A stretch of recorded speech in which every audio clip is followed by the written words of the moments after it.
coronavirus cases.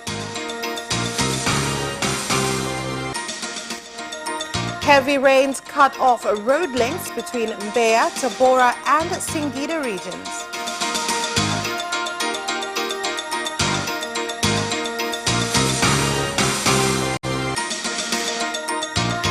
And in sports, a Simba Sports Club spokesperson Haji Manara opposes reduction in the number of foreign players in the mainland Premier League.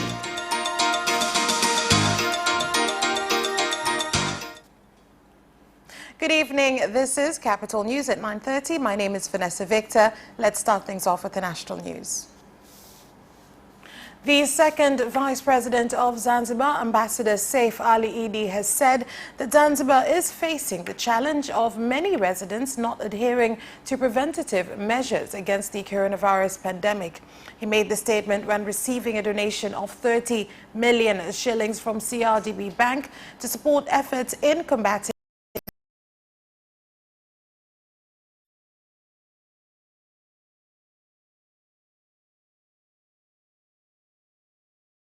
all of them of Tanzanian nationality and residents of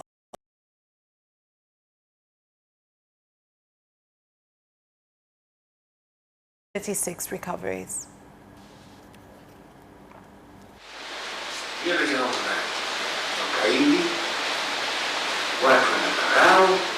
Let us not be stubborn and treat this virus carelessly. It will indeed finish us. Everybody must adhere to all safety measures, including wearing masks. This is a very special group which needs special attention from their community groups to entrepreneurship groups. Must have preventative equipment like sanitizers, soaps and water for them to remain safe in this period. We do recognize efforts done by the government in controlling spread of the virus. However, as banks, our capital is citizens. We urge them to remain safe since we cannot survive without them. COVID-19.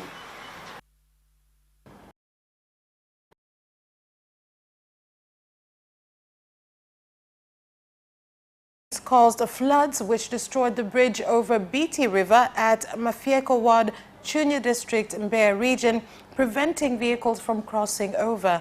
Tanzania Roads Agency has started to take measures to make sure the road links are restored. Hili daraja ni kiunganishi kikubwa kati ya mkoa wa MBEYA. This bridge connects MBEYA region with Tabora and Singida regions. Residents and passengers are highly affected. Women and children are forced to walk over 30 kilometers seeking for essential services. Thus, we are calling on the government to help us in renovating this bridge as soon as possible. Tulipata taarifa toka jana, tukaanza taratibu za kumleta mkandarasi. We received information yesterday and began arranging.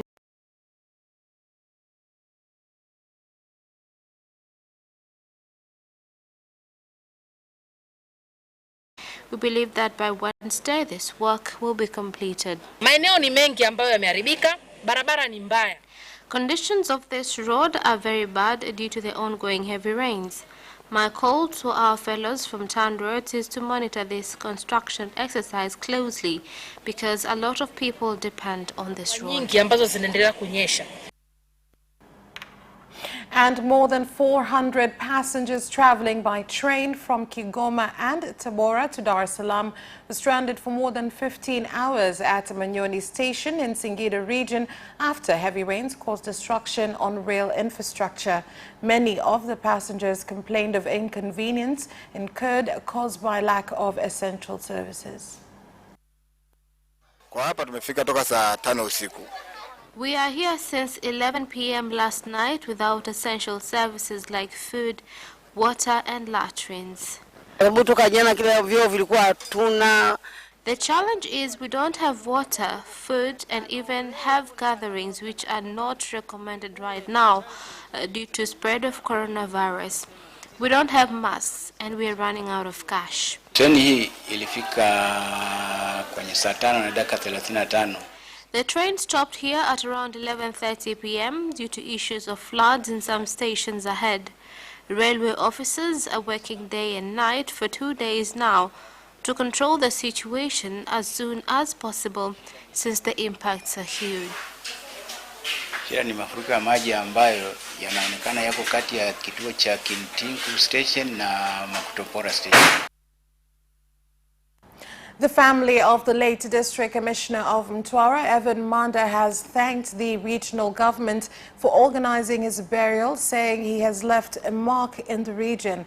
Speaking after the burial, the son of the late Evan Manda, Herman Manda, said that they have not only lost a father, but a friend and a teacher who never tired of teaching society. Evan Manda died yesterday morning, 2 days after he was admitted at Ligula Referral Hospital.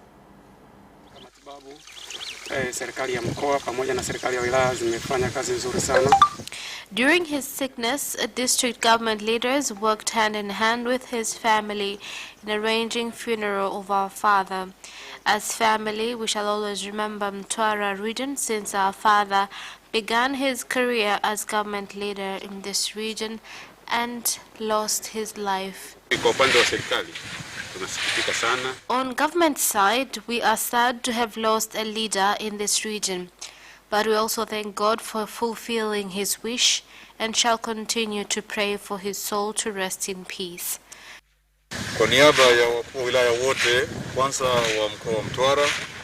On behalf of all district leaders in Mtwara and other district leaders nationwide, we did receive information of the death of Honorable Edward Herman Manda. We pray for him to rest in peace and we shall continue his legacy. He was indeed a wise man and a very hard-working man. Tumeguswa sana, tumesikitika sana. Lakini kwa sababu tunasema kwamba kazi ya Mola haina makosa. Bonite Company, producers of Coca-Cola in Moshi, have handed over a donation of food items to support flood victims in Kilimanjaro region. The Human Resources Officer from Bonite, Jeremiah Molel, handed over to the Administrative Secretary of Kilimanjaro region, Dr. Katibu Kazungu, on behalf of the Regional Commissioner Anna Mgwira, 20 sacks of maize flour, 13 sacks of beans, 9 sacks of rice, and 9 drums of hand sanitizer.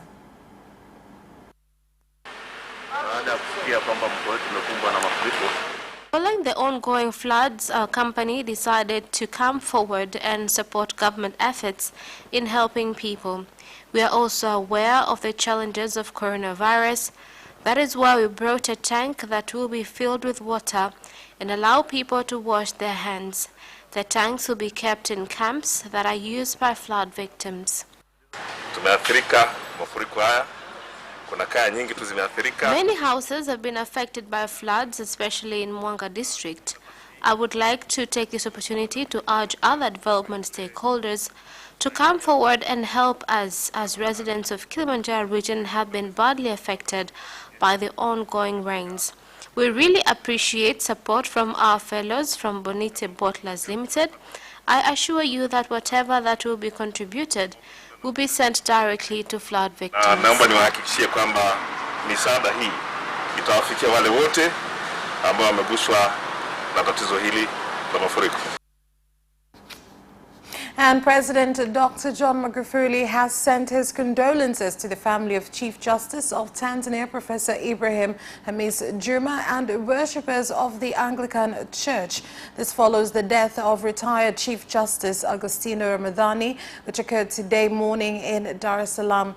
In his condolence message, President Magufuli said the late Judge Agostino Ramadhani will be remembered for his exemplary diligence, patriotism, and religiousness.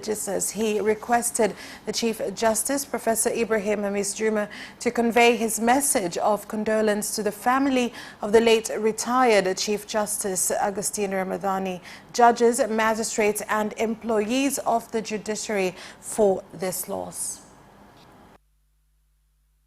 Parliament has approved 733.2 billion shillings for the Ministry of Water's budget for the 2020-2021 financial year, with the Speaker expressing dismay at why some members of Parliament were complaining over poor management of water projects in his constituency.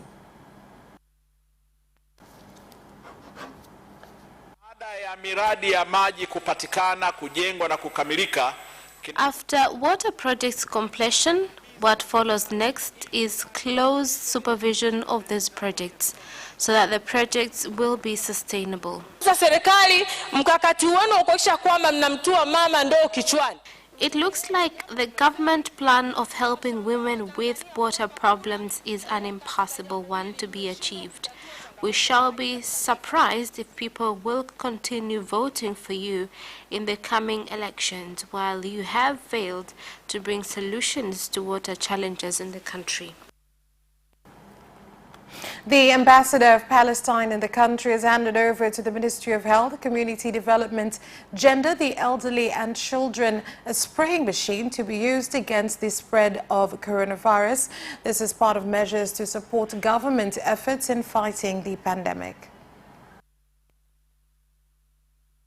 Contribution actually in response to the government's request for its program and its plan to combat the disease, the virus. So we brought the plans from Palestine, and the machine was made here with the Palestinian-Tanzanian partnership. And that's all for national news. International news is next.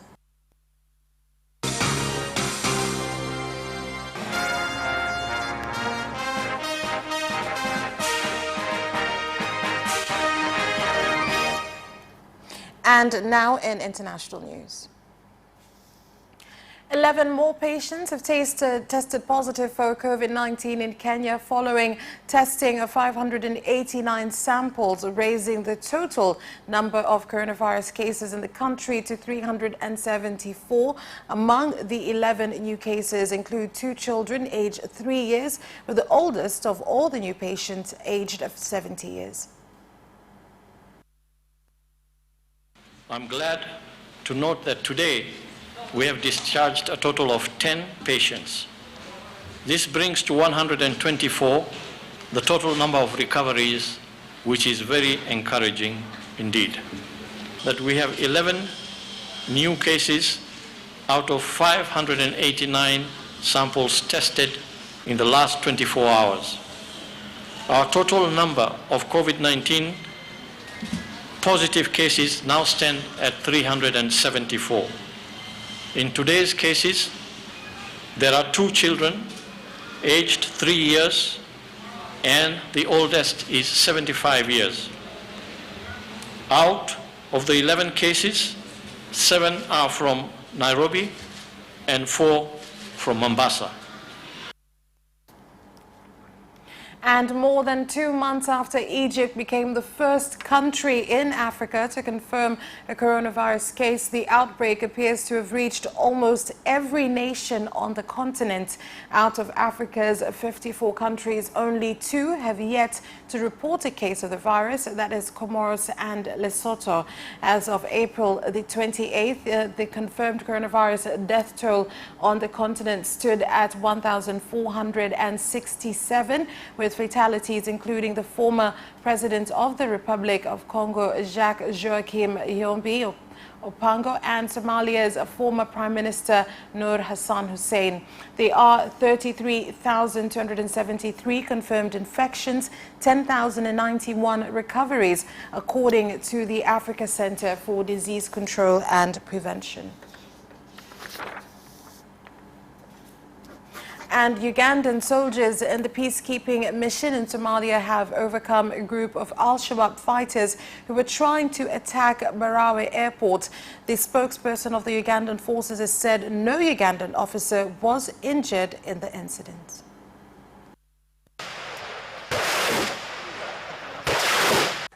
Our forces under AMISOM continue to deal with the Al-Shabaab terrorists who have taken it as one of the habits to contact troops, to attack troops, especially during this Ramadan season.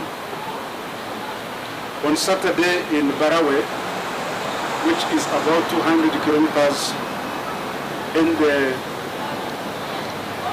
in the southwestern part of Lower Shabelle, 2 vehicles bearing explosives attempted to attack a position at Barawa Airport. Good enough and typical of UPDF soldiers, they were alert, and within their position of ambushes early in the morning, they were able to destroy these two vehicles that were carrying very dangerous explosives. There was no injury sustained on the part of the UPDF soldiers, but all the attackers in those vehicles were killed in action. And that is all for international news. We'll be back with business news after this break.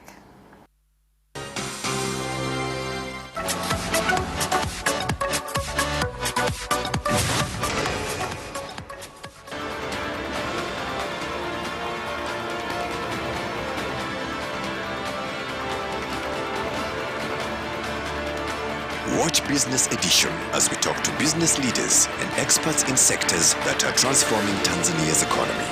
We believe that the driver is the customer. To change the mindset of traditional HR to the digitalization. Make sure that everybody can get some access to financial services. And once we understand the vision of our leaders, we then need to be behind them and help them in achieving that vision. Business have involved mercantile operations, trade guilds, or shared agricultural production, infrastructure, construction, financial sectors, tourism, and mining. Business Edition on Friday at 8:15 p.m.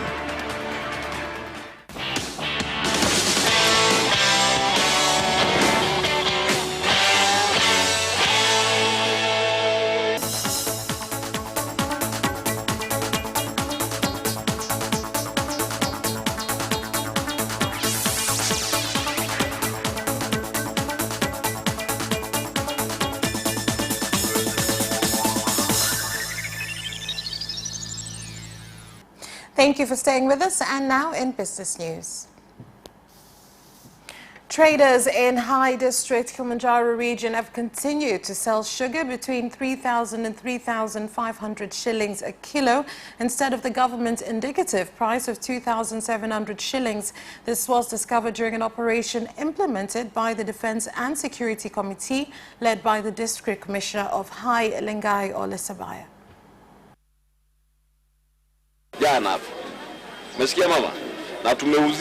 We were sold by shop HDCKS 36 for 35,000 per kilogram, while the government has said a kilo is 2,700 shillings. So Corona hits us, floods hit us, and you as well. The President has spoken, the Prime Minister, and the Minister of Industry and Trade as well. Who do you want to hear from so as not to increase prices? What benefit do you get from profit from people living in a dire situation like this? Don't you feel ashamed? You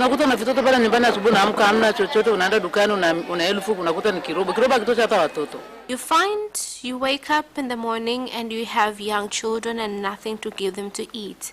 You go to the shop with 1,000 shillings and what you get is not even enough for your children. We are thankful for the District Commissioner and may God bless him. Those people should be punished.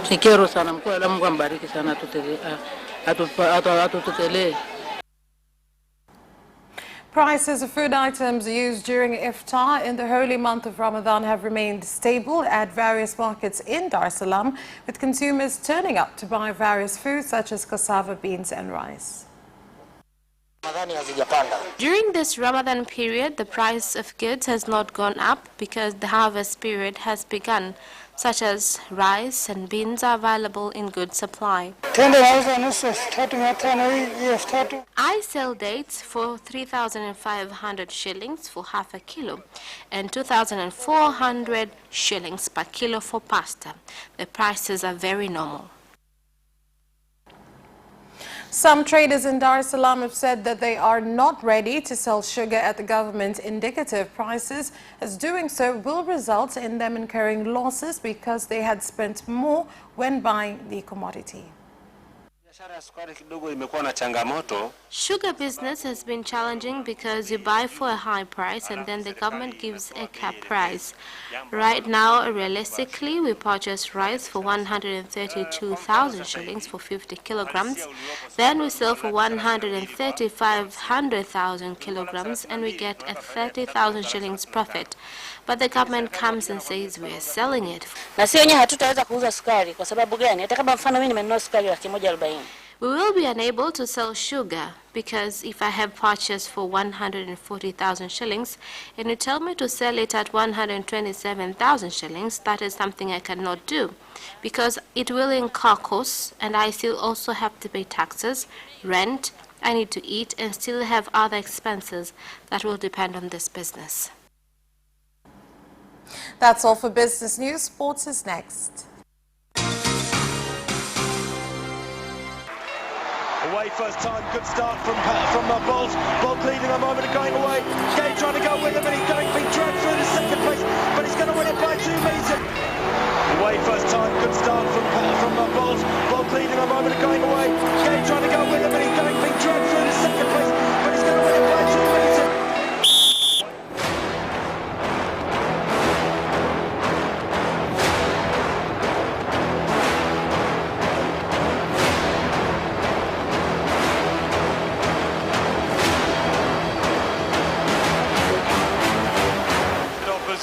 Joaquinho, he did lose to Len.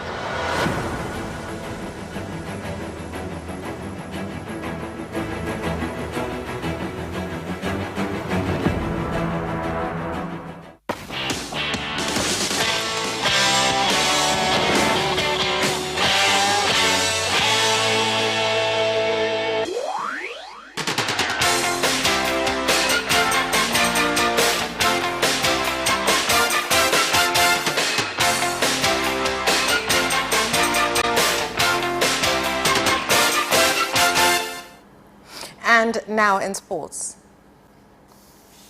Simba Sports Club spokesperson Haji Manara has dismissed suggestions by the Minister of Information, Culture, Arts and Sports, Dr. Harrison Makembe, to reduce the number of foreign players in the mainland Premier League. Here is more.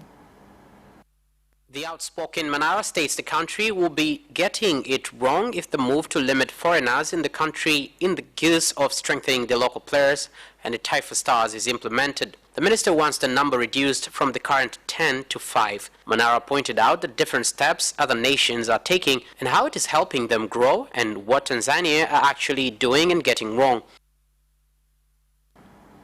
Young Africans, have openly distanced themselves from reports linking them to the signature of a Simba SC defender Juko Murshid. Here is more.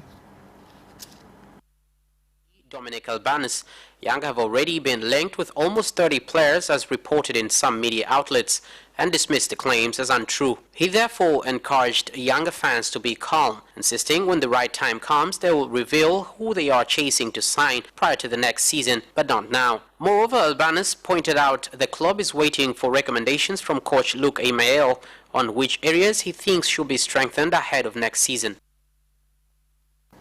And Liverpool have postponed the expansion of the Anfield Road stand by at least 12 months because of the impact of the coronavirus pandemic. £50 million, 16,000 seat stand was to begin in December, subject to planning permission, in order for an 18-month development to be completed in the summer of 2022. A close season is required to put the finishing touches to the construction, a timeline Liverpool also followed when building the new main stand. However, with no guarantee the time-sensitive project can start in December, club officials have delayed the expansion. Liverpool hope to start work on increasing Anfield's capacity to more than 61,000 in December 2021, with a view to completion in the summer of 2023. The former Brighton and Liverpool striker Michael Robinson, who finished his career at Osasuna and then settled in Spain, has died aged 61. Here is more on this. Robinson's family used his social media account to write, "With tremendous sadness, we inform you of Michael's death. It leaves us with a great emptiness, but also countless memories full of the same love that you have shown him." Robinson was part of the Liverpool squad who won a League Cup and European Cup treble in 1984 and played in the 1983 FA Cup final for Brighton. He won 24 Republic of Ireland Cups. He had an award-winning broadcasting career in Spain after retiring as a player, and Barcelona paid tribute in a tweet that described him as a person who loved football and who knew how to explain it with knowledge and ingenuity. The head of the Japan Medical Association has added his voice to speculation that the Tokyo Olympics, now due to be held next summer, could again be delayed by the coronavirus pandemic. Here is more on this story. Unless an effective vaccine is developed, I think it will be difficult to hold the Olympics next year, JMA President Yoshitake Yokokura told reporters in Tokyo. Several health experts have cast doubt on plans to hold the Games next July and August. Last week, Kentaro Iwata, a specialist in infectious diseases, said he thought it unlikely that the Games will be held just over a year from now. And that sports item ends our news bulletin. Until next time, my name is Vanessa Victor. Thank you for watching and good night.